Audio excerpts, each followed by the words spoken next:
Lux presents Hollywood.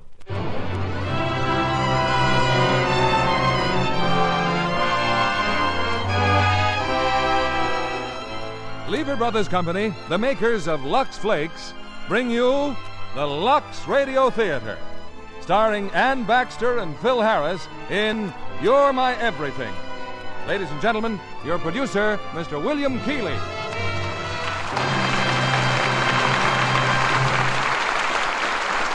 Greetings from Hollywood, ladies and gentlemen.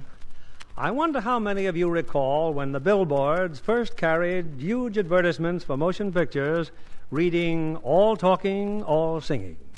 Yes, the talking picture was here to stay, and with it came new stars, actors who could not only act, but talk and sing and dance. Our play tonight, You're My Everything, is a story of those years. It's a musical, a comedy, and a drama all in one, as it tells the love story of a song and dance man and an actress. As our stars of this 20th Century Fox screen hit, we have Ann Baxter in her original role of the actress, and Phil Harris playing the part of the song and dance man in You're My Everything. And of course, Lux Flakes can be your everything when it comes to wonderful washing results. Years and fashions come and go, but Lux Flakes remains on top as the choice of discriminating housewives. Now, here's You're My Everything, starring Ann Baxter as Hannah and Phil Harris as Tim. You're my everything, underneath the sun. You're my everything. Boston, the 1920s. At the Belmont Theatre, a matinee performance is underway. And for the fifth time in 2 weeks, a pretty young lady named Hannah Adams is in the audience. Believe me, the show isn't that good. But there's an affable young man on the stage named Tim O'Connor. See how it goes, down on the heels, up on the toes. That's the way to do the varsity drag. Hotter than hot, newer than new, meaner than mean, bluer than blue. Gets as much applause as waving a flag. You can pass many a class, whether you're dumb or wise, if you all answer the call when your professor cries. Everybody down on the heels, up on the toes, stay after school, learn how it goes. Everybody do the varsity drag.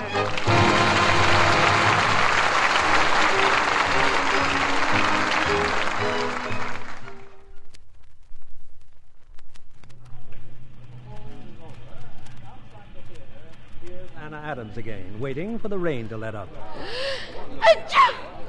Gesundheit. Oh. I only said Gesundheit. Yes.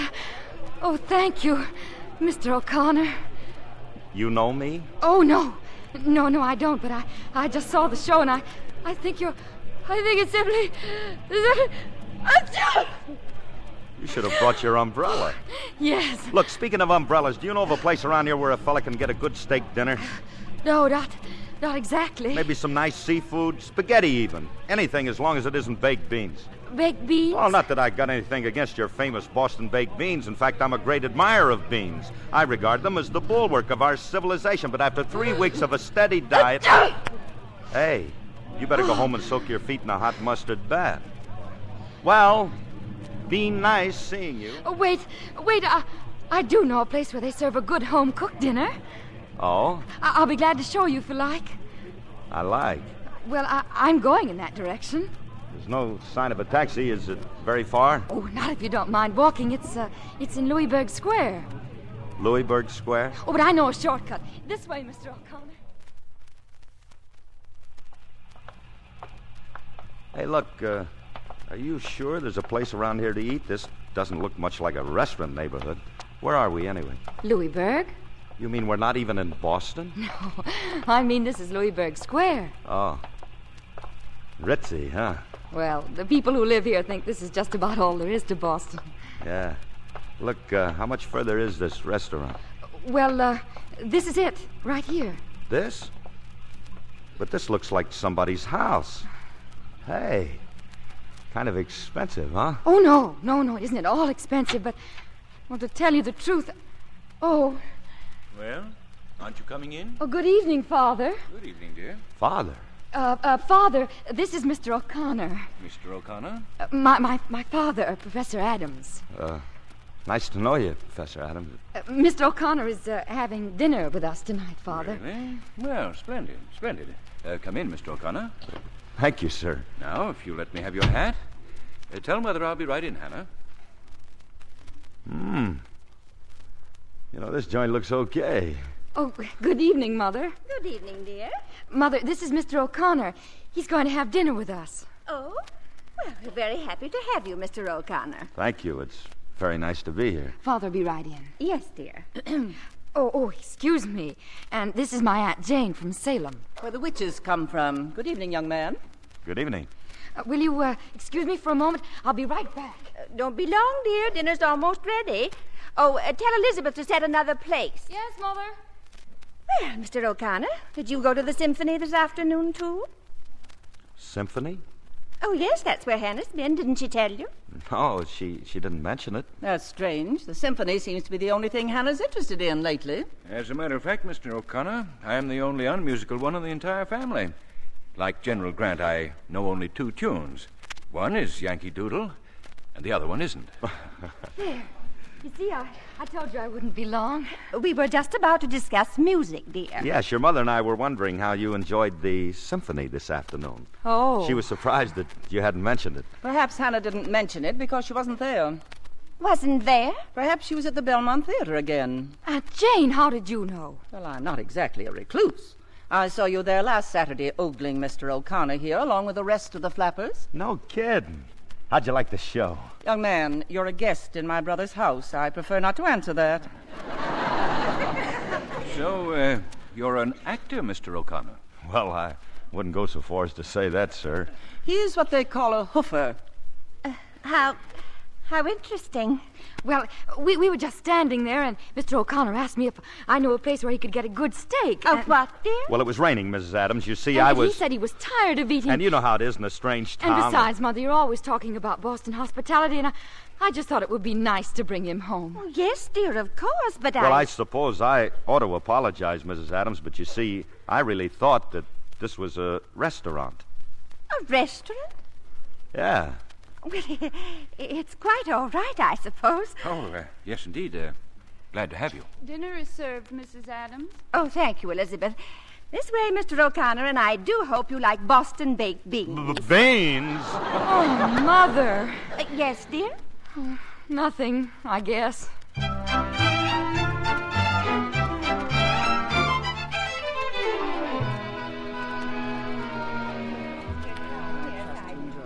I'm sorry, Professor, to eat and run, but you know how it is. The show must go on. Unfortunately.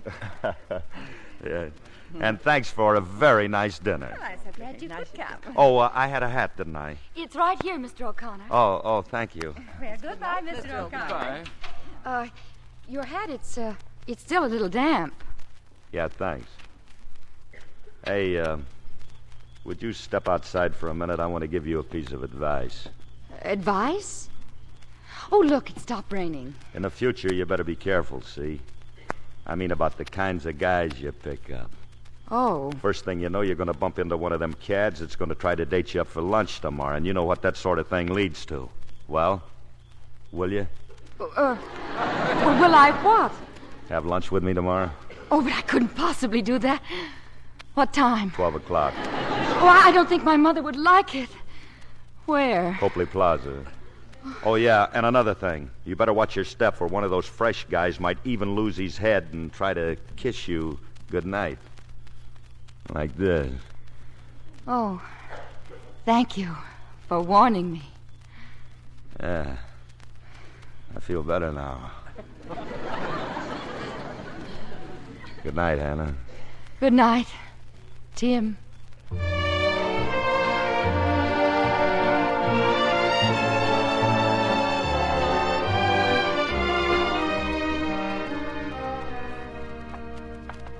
But you just can't have lunch with me and then rush right off. Besides, I have a surprise for you. Come on, we're going in this store. The music store? What for? You never knew I made a phonograph record, did you? Tim! Well, it's nothing much, really. It's Just a record. Oh, I can't wait to buy it. What song did you sing? Now, take it easy. Maybe they don't even carry Well, it. maybe they're all sold out. Yeah, well, let's find out, huh?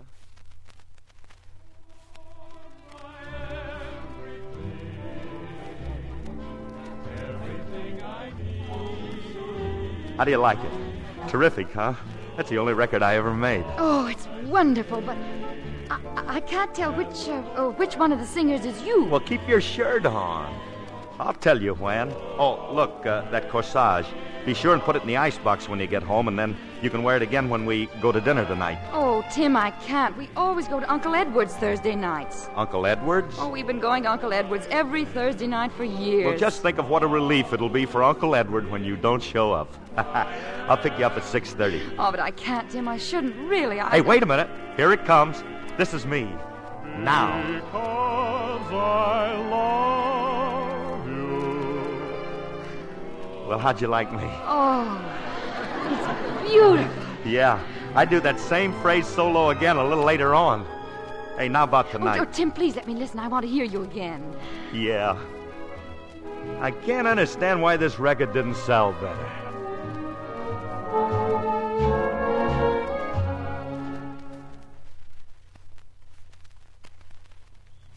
Tim, hadn't you better go now? Your taxi's waiting. Okay. Oh, I left a ticket at the theater for you for tomorrow's matinee. I won't be there tomorrow, Tim. What do you mean you won't be there? Do you know that I've seen you every day for 10 days? Yeah. But tomorrow's our last matinee. We're closing Saturday night. I just think we shouldn't see each other again. Hey, what is this? Well, you said yourself it can't mean anything, that we live in two different worlds. Well, yes, we do. But I don't see why we can't go on seeing each other as long as I'm here. I'd rather not, Tim. Then you want this to be goodbye? Well, isn't it? Will you kiss me goodnight? If you want me to. I don't suppose I have to tell you how swell it's been knowing you. Goodbye, Tim. Yeah. So long, Hannah.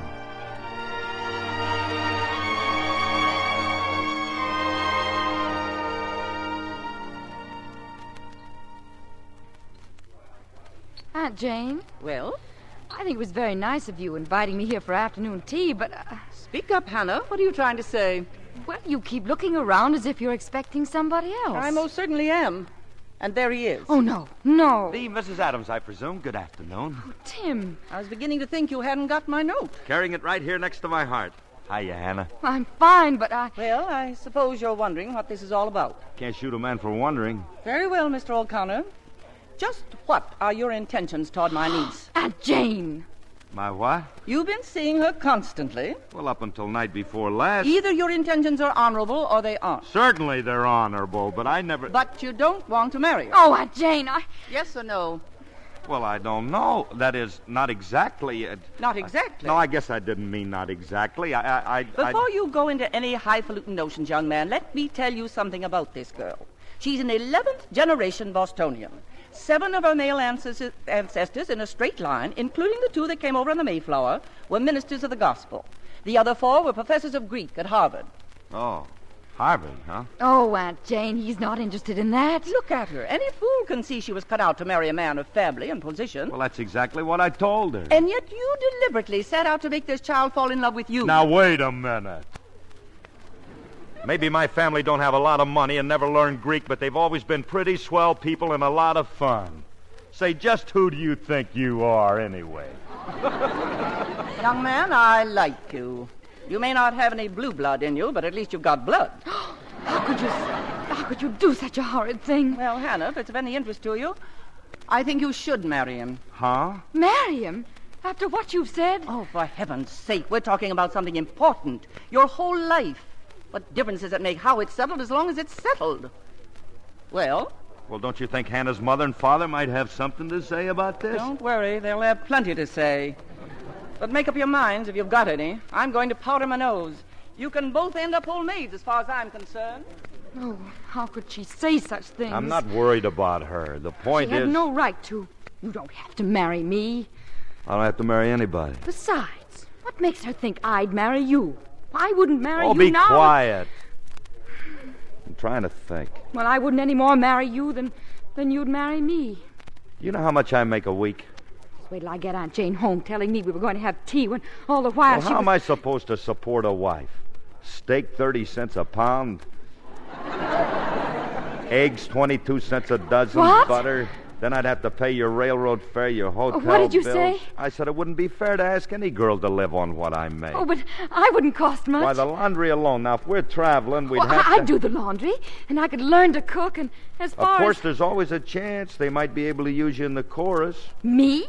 On the stage? What's the matter with the stage? Well, nothing, only I can't sing or dance or... What's that got to do with being a chorus girl? Besides, you don't love me. Who said I didn't? Well, you certainly never said you did. Oh, for the love of Mike. Do you think I'd have wasted all this time if I didn't love you? But you never said... Well, haven't you got eyes? Can't you see that I love you? Yes, can't you see? It's written all over him. Oh. Hey, Aunt Jane, you know something? You're a swell gal. I agree with you. And to prove it, I've just arranged your wedding for you. I've even ordered the ring and the flowers. Oh, Aunt Jane, I just don't know what to say. Don't say anything. Just go ahead and kiss the man. Yeah, just go ahead and kiss that man. Tim. Well, that's more like it. I was afraid I'd have to do that for you, too. Hannah, that's enough. Hannah. Why, Hannah Adams.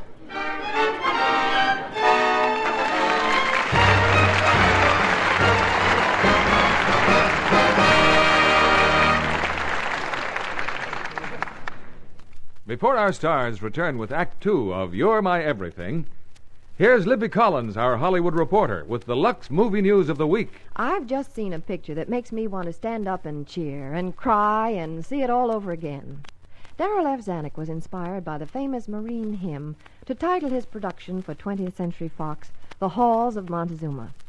The story is dramatic and tragic, about a platoon of Marines on a Japanese-held island who risk almost certain death to carry out an operation that will ensure the success of a general attack. Where is the love interest? In love of country that overbalances fear, inspires the men with hope and courage. Richard Widmark is the lieutenant in charge who demonstrates the importance of taking prisoners instead of shooting them. How are the battle scenes filmed? Well, they were actually shot during the giant Marine and Navy war games held in May at Aliso Beach. A beach location sounds like a pretty good assignment for most of the players. Oh, it was. Richard Widmark rented a house there for his wife, Jean, and their little daughter, Anne, while he was working on the halls of Montezuma. Smart beach resorts call for so many clothes changes, their bags must have been bursting. Well, Mrs. Widmark took less than you think, because she's a Lux fan. Lux is a must for all the washables in her wardrobe, from play clothes for the beach to sheer formals for evening. Little Anne wears only Luxables. They're so practical for everything from sunsuits to party dresses. Jean is bringing her up to be a Lux girl, just like Hollywood's best-dressed screen stars. Yes, Hollywood screen stars, smart women everywhere, have that Lux look. That nice-as-new look fine washables have when they always get gentle Lux care. It's a fact, proved by repeated washing tests, that Lux Care keeps colors lovely up to 3 times as long. Experimenting with wrong washing methods is one of the surest ways to invite fading. Gentle Lux Care is so quick, so easy, so safe. It keeps the most delicate colors lovely as new far longer, wherever you are. No other soap, no other way of washing does more for colors. Why don't you do as Hollywood's famous do?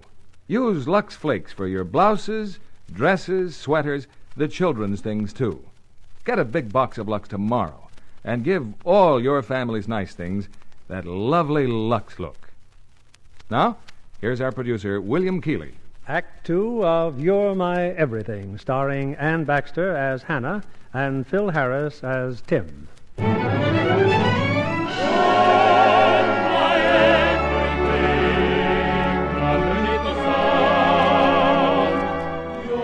You've heard, of course, of chorus girls who get married and go into society. But how many society girls have you heard of who get married and go into the chorus? That's exactly what our Hannah has done, to the consternation of Boston and the confusion of the chorus. Well, anyway, Hannah's very nice to look at, and the show's doing fine. It's moved to Chicago now, and tonight, backstage, Tim's brought someone into the dressing room. Well, go ahead, Mr. Flum. Step right up and tell my little bride why you're here. Well, Mrs. O'Connor, how would you like to go to Hollywood? Hollywood? Well, what would we do in Hollywood? Believe it or not, baby, Mr. Flum is a talent scout, and he seems to think this O'Connor guy might do pretty good in the cinema. You? In the movies? Not bad, huh? Have a little swimming pool running around the house and some of them little old diamond bracelets climbing up your arm. Yes, of course. We'll pay all expenses during the test, Mrs. O'Connor. Sure, and if worse comes to worse, we can always starve. Oh, I'm not worried about that, darling. You'll be as good as anybody they've got out there. Better. Why, I'll be bigger than Valentino and Tom Mix rolled into one. I'll be another Rin Tin Tin. Incidentally, we're leaving Sunday night. Sunday night? Then it's all set, Mrs. O'Connor. I can wire the coast. You heard him, Mr. Flum. I guess we're going to Hollywood.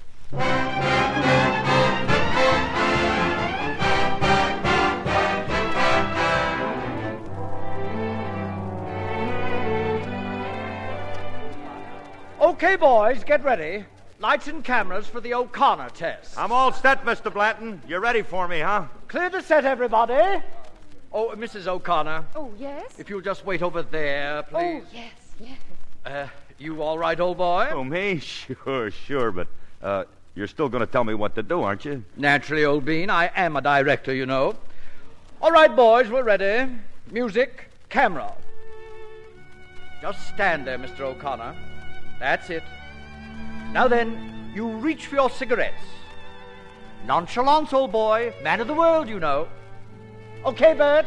Okay, Mr. Blanton. Now light the cigarette. That's it. Now you toss the match away and exhale. Exhale, old boy. Blow the smoke out slowly. In curls, I think. How's that, Bert? All real swell curls, Mr. Blanton. A little more curly if you can. Ah, good. Oh, very, very, very good. That's it, Bert. Cut. You mean that's all? Dear boy, I'll tell you when you're through. Oh, sorry. Now, the important thing is your romantic quality. Do you suppose you could hold a woman in your arms? Could you kiss her? I haven't had any complaints lately. Now, let me see. Could I borrow you for a moment, darling? Me? Well? Oh, Mr. Blanton, but I couldn't. Nonsense. All you have to do is stand next to him. I'm not interested in you, only in him, his reactions. Now, dear boy, may I be you for a moment? Sure, if you can stand it. Then watch me. Ready, Mrs. O'Connor? Mm-hmm. Darling, I adore you. You're my very life. Tell me that you love me too. Oh, for goodness sake.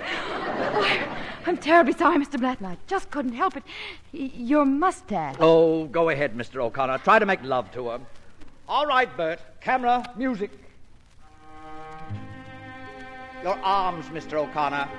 Put your arms around her. Yeah, but what do I say? Cut! Dear boy, you can say anything you wish. On the stage, you have your speaking voice, your singing voice. But motion pictures neither talk nor sing. It's how you look. Okay, I'm sorry. Try it again, Bert. They're rolling, boss. Oh, I hope I don't sneeze again, darling. What are you trying to do? Wreck my career just when I'm learning how to be a great lover? Now kiss her hand. The wrist. The forearm. I suppose you think I like to take you into my arms like this and kiss you and tell you that I'm the luckiest guy that ever walked home with a silly little flapper who didn't have any more brains than to pick up a hungry hoofer. Are you sorry I did? Sure, I'm sorry. So sorry that I adore you. Oh, I adore you too, great lover. Keep going, old boy. Expression. Well, then kiss me, will you, and make Blanton happy? That's it. Cut. That's all, boy. Save the lights. This is a screen test? We have your address, old boy. You'll hear from us one way or another. Thanks for your help, Mrs. O'Connor. Darling, now may I laugh? You do enough. Holy Moses, just tell me, what am I doing here?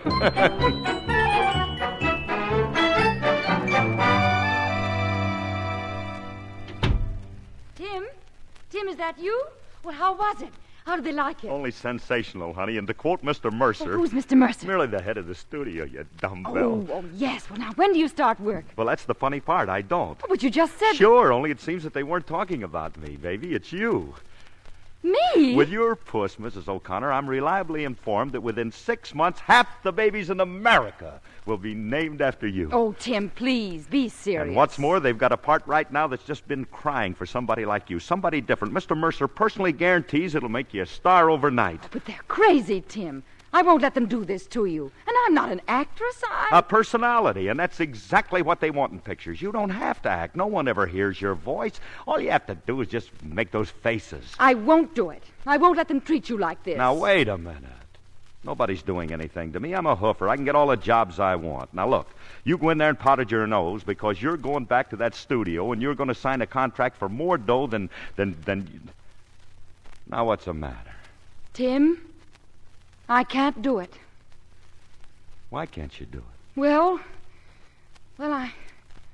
I'm going to have a baby. A baby? No. Are you kidding? Oh, why didn't you tell me before? Well, I was afraid you might not want me. Want one? Want a baby? Why, I wouldn't take $1 billion for this. At least $1 million. Oh, where's that telephone? Tim, what are you going to do? What am I going to do? I'm going to call my folks. I'm going to call your folks. I'm going to... Hey, look at me in that mirror, honey. Hiya, Papa. Yeah, that's me old dad. Hello, operator. Tim, please, wait a minute. Hey, now look, you just tell me when it's going to be, honey. That's just it. I don't expect it for years yet. You know, years? I didn't mean I was going to have a baby now. I mean, I just meant I hope to have one sometime in the next few years. I'm sorry.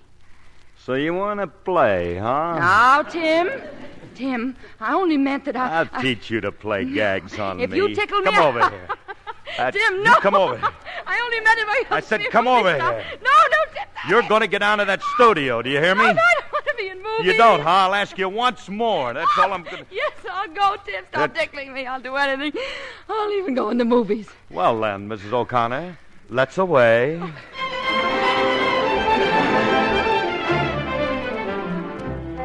Henry Mercer finds new star for Superior Pictures. Hannah Adams, hailed by studio as Discovery of Year. Mercer to star Hannah Adams in The Heart of a Co-ed.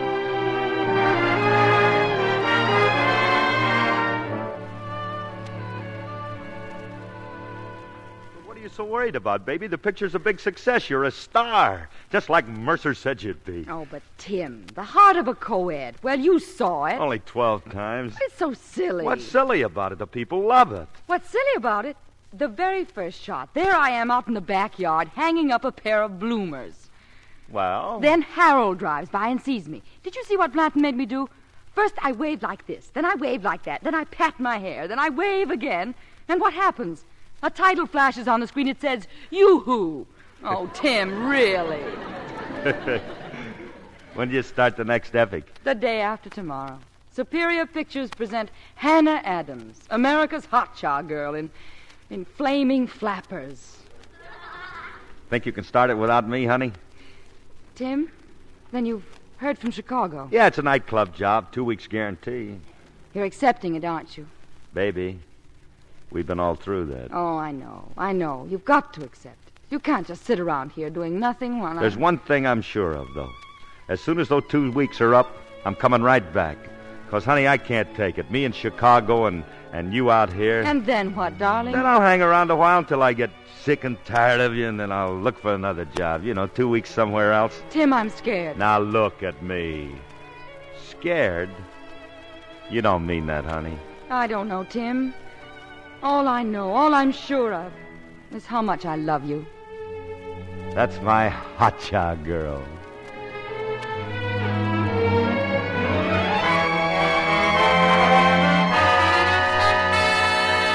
Flaming Flappers breaks box office records in key cities. Mercer signing new contract with Hannah Adams. Hannah Hotshot Adams, #1 box office star of year.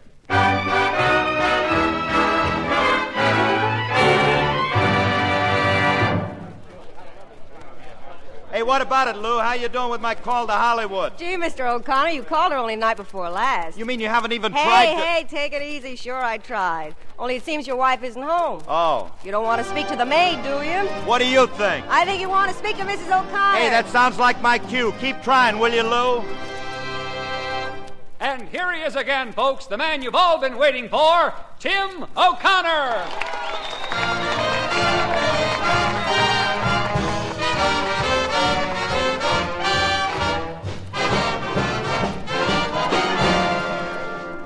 I may be wrong, but I think you're wonderful.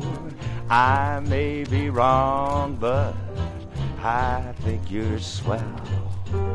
I like your style, say, I think it's marvelous. I'm always wrong, so how can I tell? All of my shirts are unsightly. All of my ties are a crime.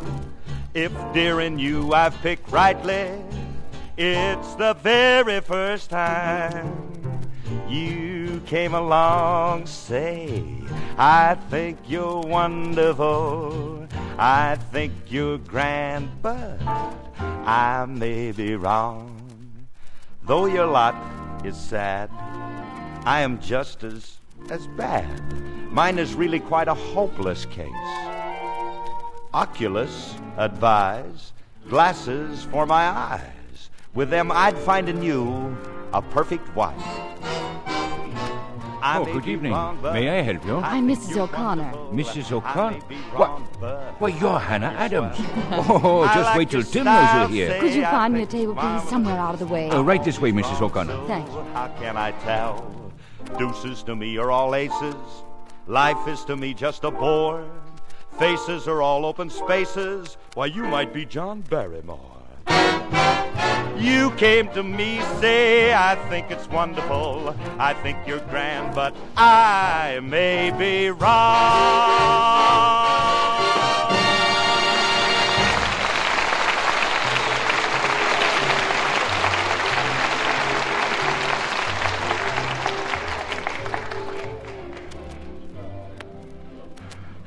Hannah. Oh, gee, I thought it was some kind of a gag when they told me that. Oh, baby, am I glad to see you. Tim, not in front of all these people. They're all looking at us. What people? There's no one within 1,000,000 miles of us. That's the first time I ever got a hand for a kiss. Hey, but I thought you were in California. When did you get here? About half an hour ago. I took an airplane. Oh, darling, I just had to. Sure, I know. But what happened all of a sudden? What about the new picture? Aren't you starting it? Well, I was. What do you mean you was? Well, I made them put it off. How?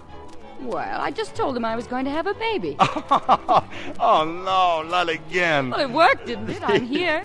Oh, gee, what a dame. I just couldn't stand it another minute, darling.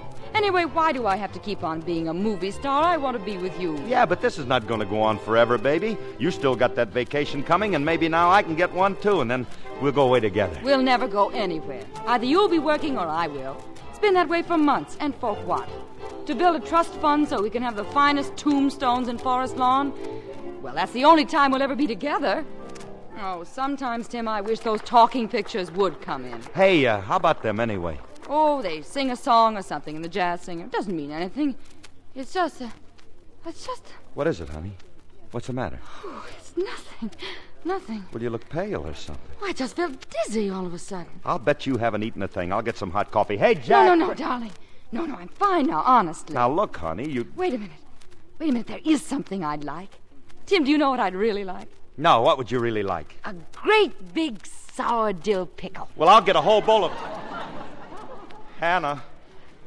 Now, Hannah, girls just don't ask for dill pickles unless... I told you I wasn't any good at making up excuses. Holy Moses, I'm a father. And this time, folks, she ain't kidding either.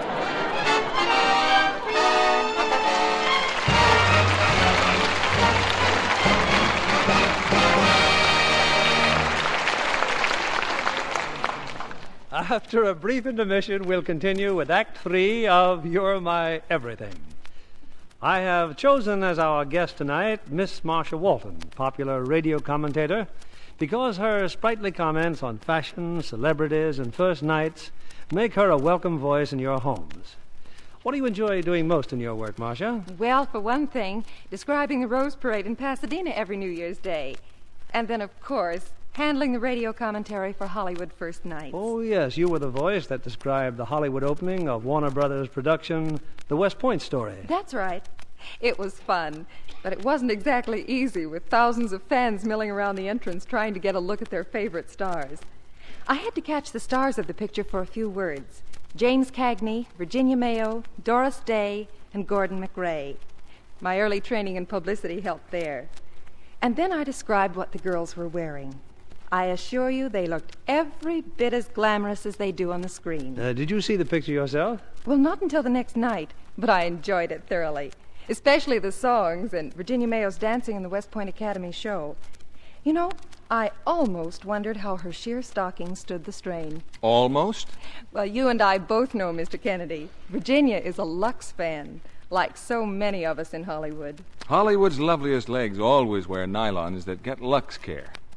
Screen stars like Virginia Mayo and smart women everywhere insist on Lux for stockings, all their nice things. Runs come too quickly when stockings are washed with strong soap or rubbed with cake soap.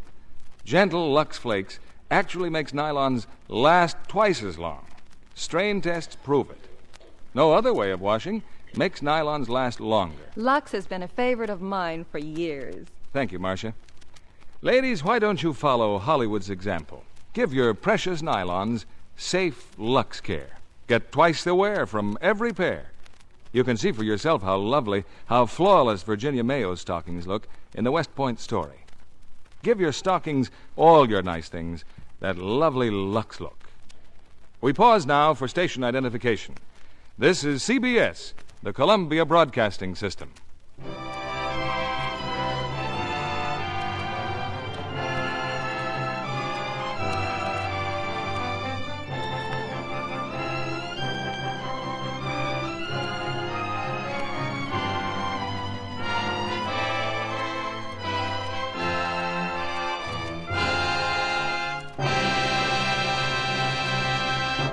The curtain rises on Act 3, starring Ann Baxter as Hannah and Phil Harris as Tim.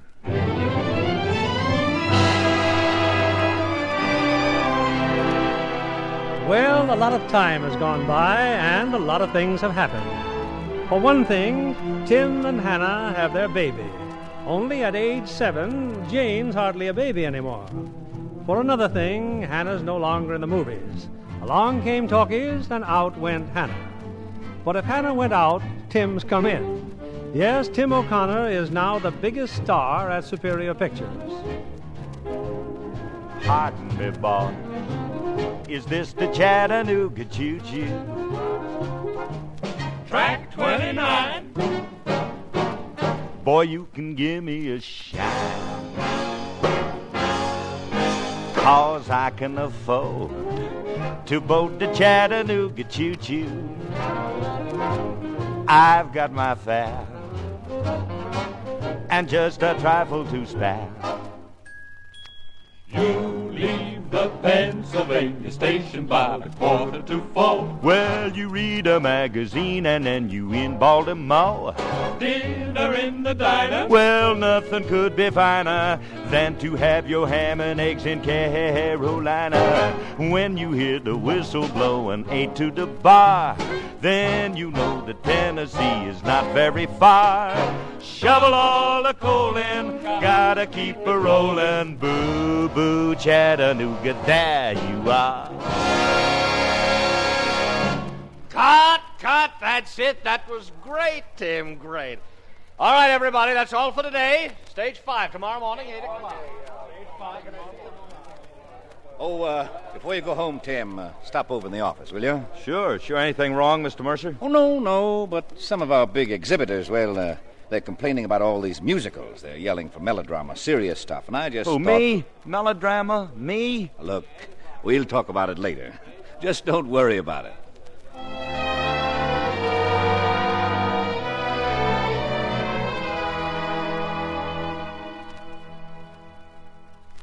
So look, if it's okay with you, honey, I I think I'll take Janie over to the studio tomorrow. Oh? Well, she gets such a kick out of watching me work. I'm not the proud papa, but, honey, you should wanted see to miss her. school again, Tim.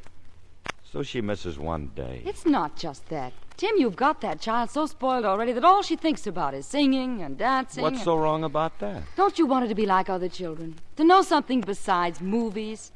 Tim, please. I'm not going to have her childhood spoiled. But what am I doing? Encouraging her. Teaching her your songs and dances. It just isn't right. Okay, honey. If that's the way you feel.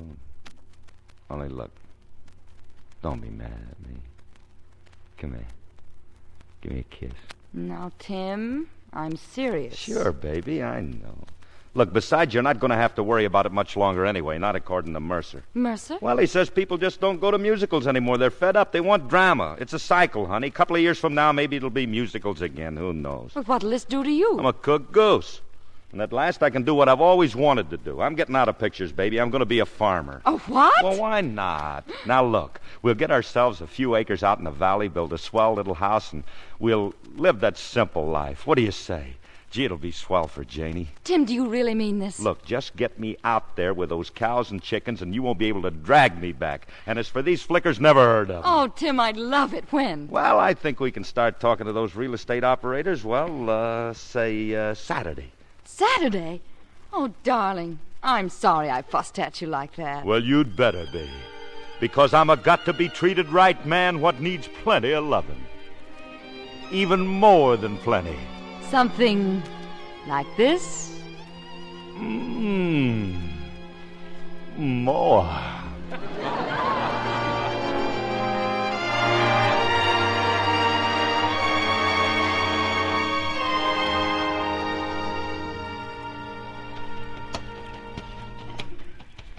Give the horses a good rub down, Johnny. They're pretty hot. Yes, sir, Mr. O'Connor.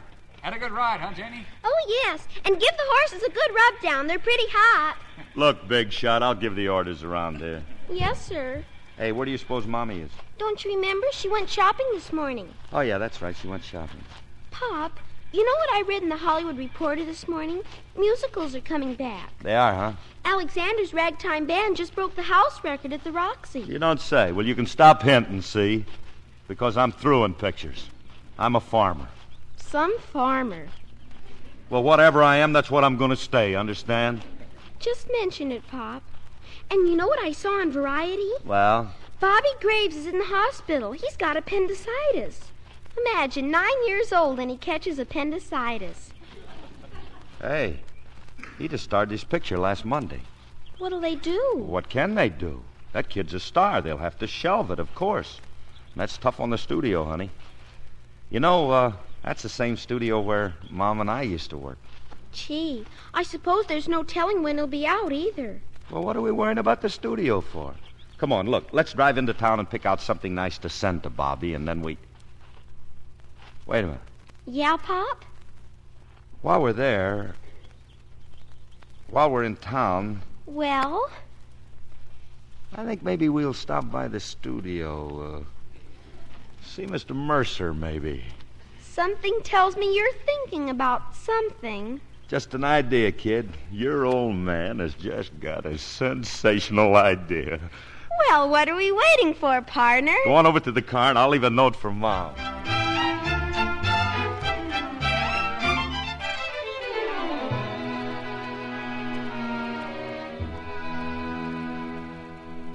Oh, now just a second, darling. Just catch your breath and say that over again. I'm in the movies, Mommy. I'm in the movies. That's where we've been at the studio. Darling, do you mind playing outside for a few minutes? I'd like to talk to Daddy alone. Well, sure, Mommy, but gosh, aren't you excited? Oh, boy, wait till I tell the Mom. Tim? It was just a hunch I had, baby, and it worked. Henry Mercer's nuts about her. Look, the part's for a boy, see, but I got Mercer to change it to a girl. And not only that, I talked him into giving me a bit part. You see, there's an old Southern butler in there, and that way I was going to be on the set and I was going to help Janie. Don't you think you might have talked to me about it first? But I didn't know about it first. It was just a gamble, baby. Mercer might have said no. You know how I feel about Jane and working in pictures. Tim, you promised me. But I thought you'd be tickled to death. After all, the picture business never did us any harm. You know as well as I do what it'll mean.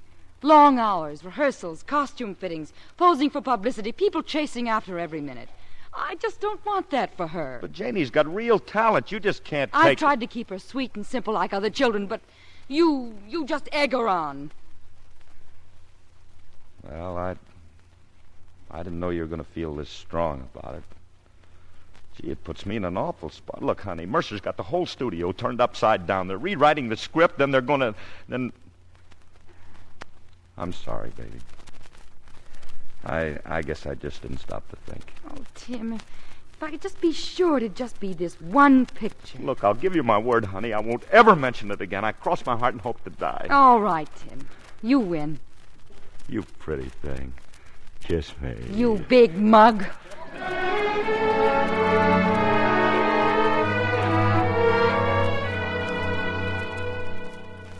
So I thought I'd drive out and tell you the good news, Tim. I ran a rough cut of Janie's picture last night in New York. Yeah? Every adjective in the book, Tim. A real smash. No kidding. Chip off the old block, huh? Listen, you ham. You never could hold a candle to this kid. She's good. Ouch. Well, they want her back east for the opening in Boston.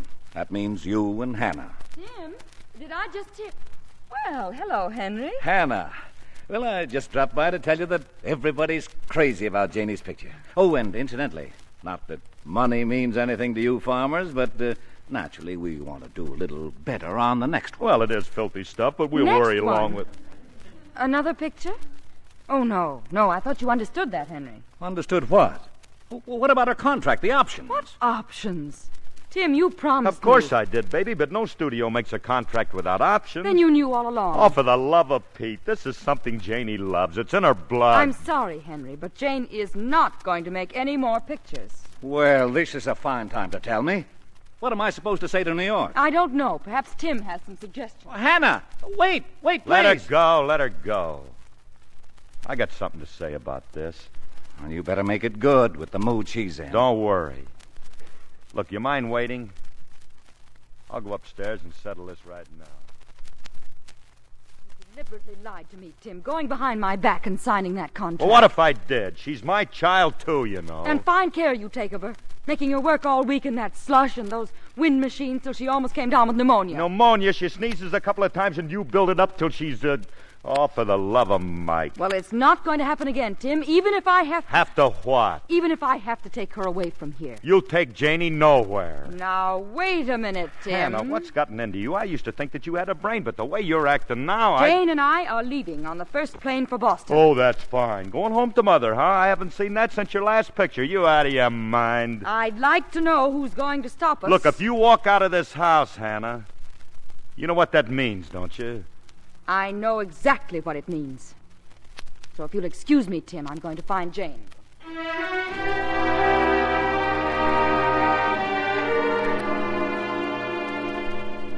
Well, here are the afternoon papers, Hannah. Or have you seen them already? No, not yet, Aunt Jane. Take a look at this. Gala world premiere of Rebel and Crinoline at Royale Theatre tonight. Boston society and civic leaders to pay tribute to daughter of... That's very nice, isn't it? I haven't been this excited since the day you and Tim were married. I'm sorry. Where's our movie star? Oh, she's upstairs taking a bath. And calm down. We don't have to be at the theater till 8 o'clock. Any mail? No. You'd think he'd wire or write or something. Today of all days. At least to Jane. I don't suppose you've written to him either. Why should I be the first one to write? No reason. None of my business. As long as you're both so happy. Well, if anybody calls, I'll be upstairs dressing. Oh, what a family.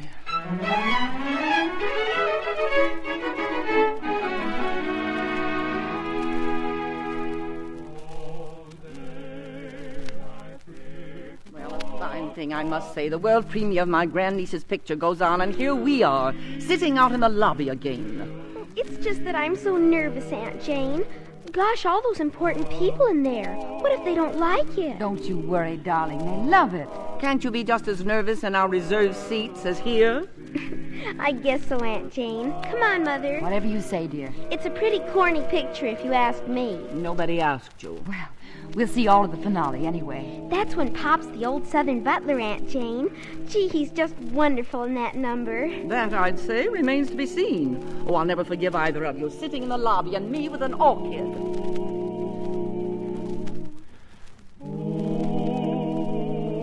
Can I show you to your seats, Miss Adams? No, thanks. I'm sure we can find them. Look at Pop, Aunt Jane. Look at him. Steamboat on the Mississippi River. And me and you, we's gonna go down yonder to New Orleans and then fetch your daddy. Really, Uncle Matt? Sure we will, sure. Now you just close your pretty eyes and go to sleep, cause I done promised your daddy I was gonna take care of you. Good night, Uncle Matt. Night, honey. And now is what we dream about, Aunt Jane. Oh.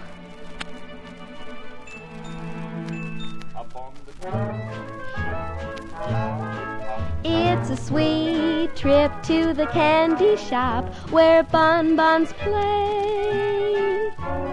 On the sunny beach at Peppermint Bay, Lemonade stands everywhere. Cracker Jack vans fill the air. There you are, happy landing on the chocolate bar. Now see the sugar bowl do a Tootsie Roll with a big bad devil food cake. And if you eat too much, Ooh, ooh, you'll awake with a tummy ache on the good ship Lollipop. it's an all-night trip into bed. You hop with this command. All aboard! All aboard for Candyland. Get on the good ship. Lollipop, it's a sweet. Come on, darling. Picture's almost over. Mr. Mercer will be waiting backstage. You better come too, Aunt Jane. On the sunny beach of Peppermint Bay.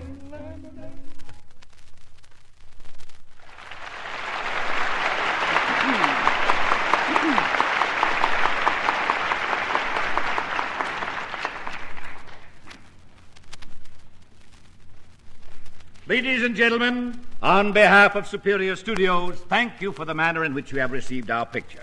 And now it gives me great pleasure to bring you someone I'm sure that you here in Boston are very proud of. Little Jane O'Connor.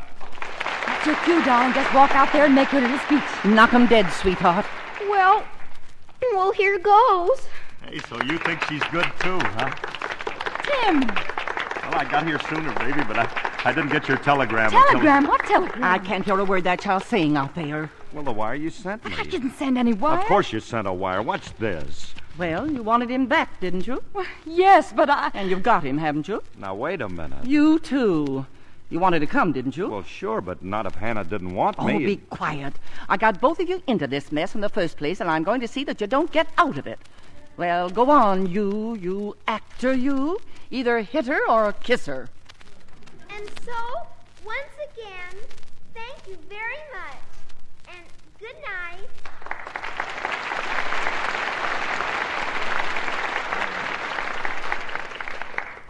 Well, I got through it all right. Daddy! Hiya, partner. Oh, Daddy, we missed you so much. Thank you, honey.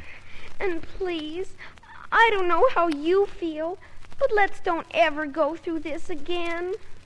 Don't you worry, little missy. From now on, the Confederates and the Yankees plain love each other.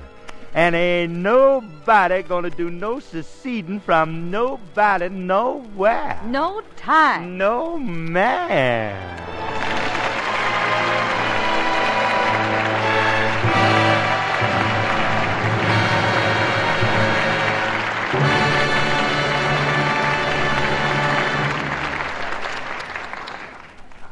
Now we want you to meet our stars, and Mr. Keeley has some interesting news for you about next week's show.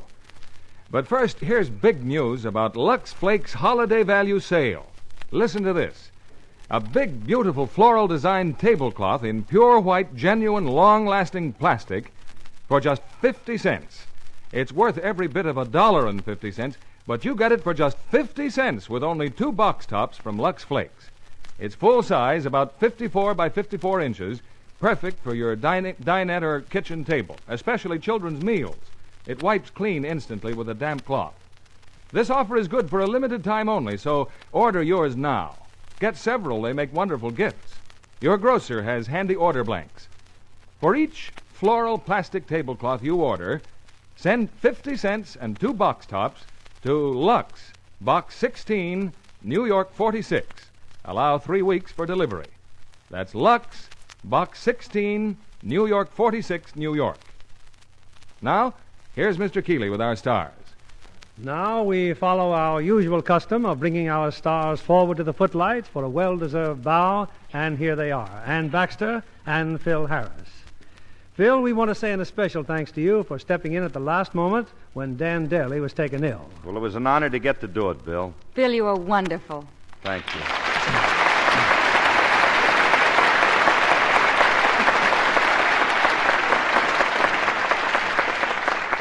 And we're certainly glad to see you playing a nice actress again. You mean after the conniving one I played in All About Eve? Daryl Zanuck and 20th Century Fox must be mighty proud of your performance, Ann. You know, it's something that not every actress could do. Oh, now, Phil, that's too much. But I'll tell you one thing all actresses do. They use Lux Flakes. They're a must in my home. And we have plenty for you both to take home with you. Hold it, Clyde. I know Alice wants the flakes, but how about that Lux Beauty Soap? That's for me.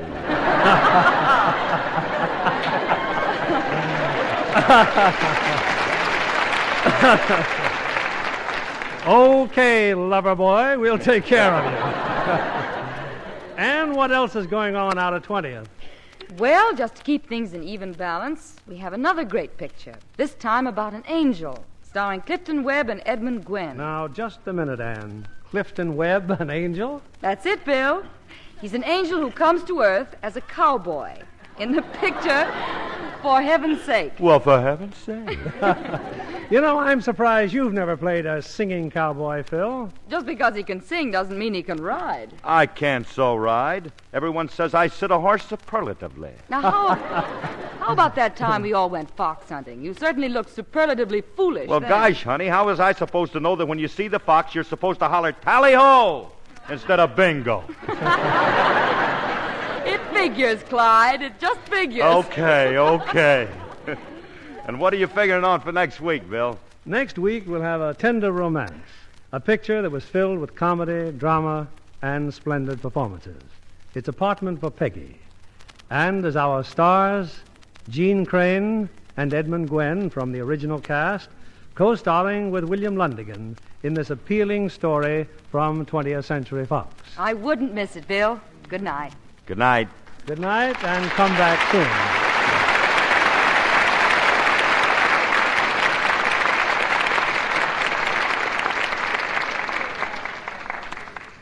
Here's a beauty tip from the world's most glamorous women.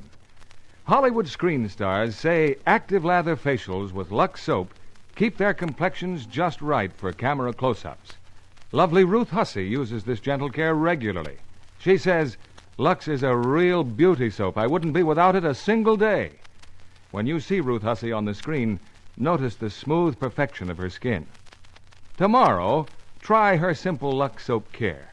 Work the rich lather well in, rinse with warm water, finish with a quick cold rinse. Now, pat your face dry with a soft towel. Then, look in your mirror and be delighted with the fresh new beauty you see there. See for yourself why 9 out of 10 screen stars use fragrant white Lux toilet soap.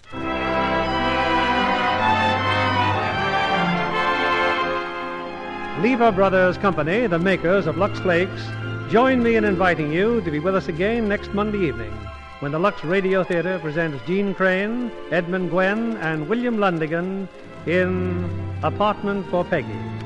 This is William Keeley saying good night to you from Hollywood.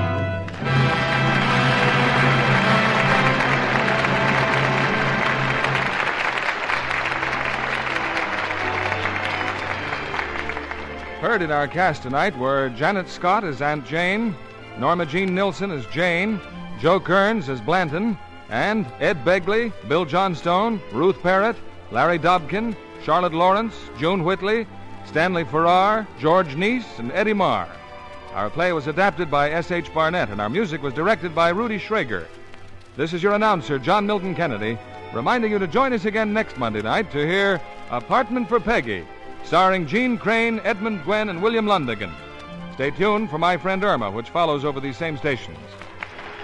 This is CBS, the Columbia Broadcasting System.